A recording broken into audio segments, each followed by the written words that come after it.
on attaque aujourd'hui les ondes mécaniques. Dans cette vidéo, on fait le cours et sur mon site internet, on fait un exercice corrigé. C'est parti!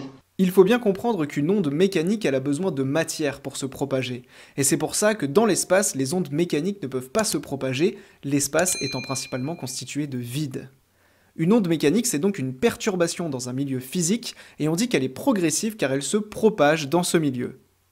Attention, c'est l'énergie de la perturbation qui se propage, et non pas la matière du milieu. La matière reste sur place, mais l'énergie de la perturbation se propage.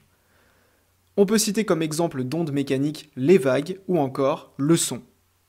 Il existe deux types d'ondes mécaniques, les ondes longitudinales lorsque la perturbation va dans la même direction que la propagation, et les ondes transversales lorsque la perturbation va dans une direction perpendiculaire à la propagation. Si je représente mon onde mécanique, par exemple ici une onde sinusoïdale, je peux trouver l'amplitude comme ceci.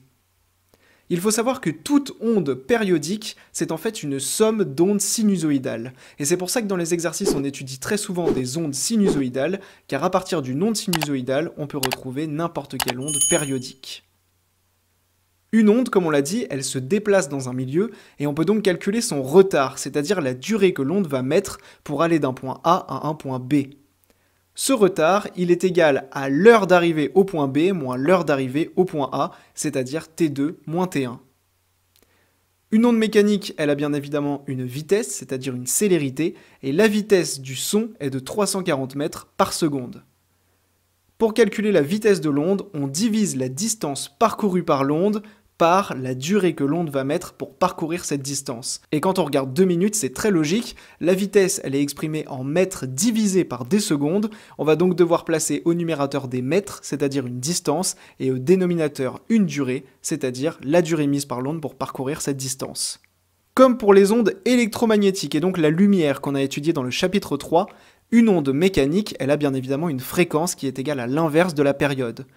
On retrouve les mêmes caractéristiques que dans le chapitre 3, c'est-à-dire une fréquence, une période, une longueur d'onde et une célérité, que l'on peut relier exactement par les mêmes formules que celles qu'on avait vues dans le chapitre sur la lumière, c'est-à-dire le chapitre 3. J'espère que cette vidéo t'a bien permis de comprendre les ondes mécaniques. Maintenant, il faut mettre en application tes connaissances, c'est super important. Et ça, on le fait sur mon site internet avec un énorme exercice corrigé sur ce chapitre. Type bac, du coup je t'attends sur mon site. À tout de suite.